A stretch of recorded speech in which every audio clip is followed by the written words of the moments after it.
let's just get to it. This is the Sories twins. I am so stressed out right now. We told y'all that Cindy was coming. She ain't tell him about Cindy's crazy behind who's out there somewhere ready to just like... I think it's crazy that they didn't even show us who was They didn't even show that. her. They didn't even But show her. So knew. it's like, if It you was Cindy. only knew who that was if you've been paying attention. Crazies are on the loose, led by Cindy. is out there hitchhiking, ready to go off. It's hitting me now how similar that scene was to the Batman vs. Superman scene. Oh, That's well, what I it was made me thinking think of it as the red hearing instead of the red wedding, because I was like, so is everyone just gonna die? I thought everyone was about to die. The visual of just heads popping, it was very, you're just left and right, like, wait, was that someone's head? Did they just die? Did he just die? What? And of course, Homelander and Stormfront just looking around like, oh. They killed the doctor. They thought killed the Congress. I guess my question is, who's going to be the hero in this scenario? There's not just chaos, it's like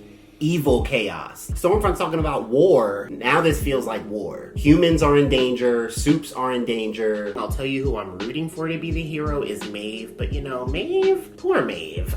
She finally got up and did something and helped Starlight, saved her life. Yep, Good for She's me. too Powerful. You have to pick a side. Yeah, because she's still on the fence, isn't she? She went to that. She's clearly not for Vought, but she was right at the Vought hearing, sitting next to Homelander and Stormfront. Like, she's still part of the Seven. She's still playing her part. And you know what? I think that scene was fire because the fact that she disarmed Black Noir by knowing his allergy, she knows more about the Seven than anyone. Was that an almond joy?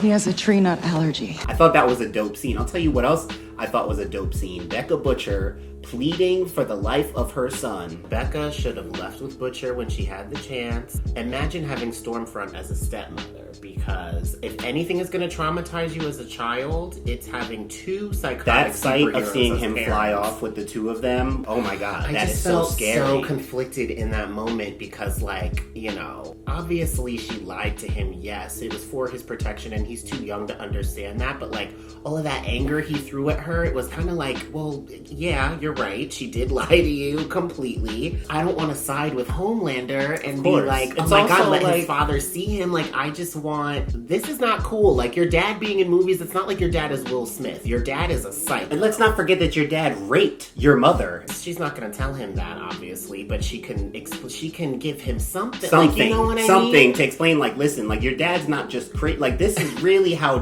crazy your dad is. You know, she thought it was all good until he sprung the real truth on her. And they had the now- nerve to make it almost look like Homelander was listening to her. Like, yeah, you're right, Yeah. he does need his mother. They I had thought the that was nerve. great acting, too. I thought Oh, it she did was. a great Yeah. job acting in that scene because it was like you really sensed that she does not want her son to be taken away from her. And two, she fully understands that he could do it in a heartbeat. Because it was funny how it went from her having the power and saying, no, outside right now. And Stormfront like, yo, what's good? Like, yo, go get your baby mom. Like, wow, how is she talking to you like that? She went from that to being outside, like, begging in tears, like, listen, like, I'm not acting big and tough anymore. Like, I need you to just hear me right now. Stormfront getting involved just made it so much worse. First of all, your dad's a little loopy to begin with. He's ticky ticky boom boom 24/7. Then you gotta meet his girlfriend, and she shows up in Purple Lightning, and now she's a psychopath too. I mean,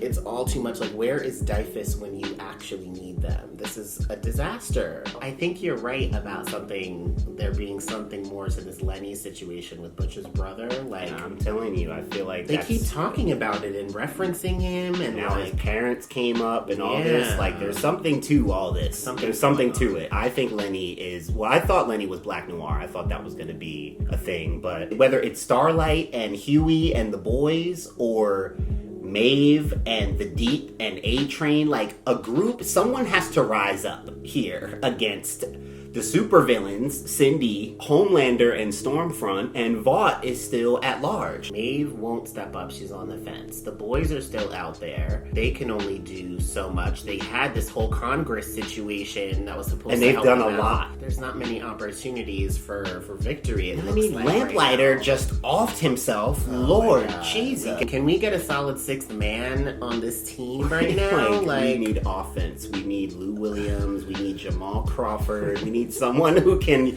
Go in and get buckets right away. Even having Starlight helping them out, like watching that fight between Black Noir and Starlight, he whooped her senseless. And I was like, this isn't even a good fight. Like, she's supposed to be one of the 7, and all she got was one little blast in, and that was it. I was like, light up your eyes or something. Like, I need to see some new moves from Starlight. She got one little kick and one blast. I don't understand still what's going on with A-Train and the Deep and the whole church thing. It's been vague this entire season. Yeah, it's getting pretty dumb now. And it's too separate from the main plot. And then the guy tells them he has a meeting with Stan Edgar, but that's just it, you know? They're still pushing to them that they want to get them back into the 7, but like, you've been saying that all season now. This guy is like Tony Robbins. I feel like he walks on coals and he reminds me of Tony Robbins. It's very strange. There's so many strange things going on. Episode 7 was But in the end, that was their red wedding. Yeah. It reminded me so much of Batman v Superman because he's in the wheelchair, the guy in the wheelchair in the movie, like it was so similar to me. Like after the fact, it actually hit me. I'm nervous, I'm excited, and I'm nervous, and I'm anxious. You just never know what's going to happen, and now there's one episode left, and all these people just died, and let us know in the comments what you guys think is next for The Boys, your season finale predictions. Yes. Your thoughts on episode 7. Drop them down in the those comments. theories, give them to us. Check out our videos from all of the other episodes of the season of The Boys, all the way from episode 1 to now. Yeah, and now it's the finale. Yeah, the finale will be the last video. Make sure you're following us on Twitter at the Stories Twins. Subscribe to the channel if you haven't already. Yes, subscribe. Let us know more shows. We're getting ready to do some more reviews and reactions to other shows that we're watching. We have some new stuff on our slate that I think we're getting ready to start. We're hearing about some dope new stuff out there. So if you're watching something that's dope, let us know what you're watching. If the fighting starts, what is Huey gonna? I mean, exactly. Where's Huey gonna be? Exactly. Nowhere to be. I mean, nowhere close to the fight. He'll be close to Butcher, the guy in the behind chair. him. Yeah, hiding behind Butcher. That's where he'll be. An MM. An MM. will protect Huey. What a mess.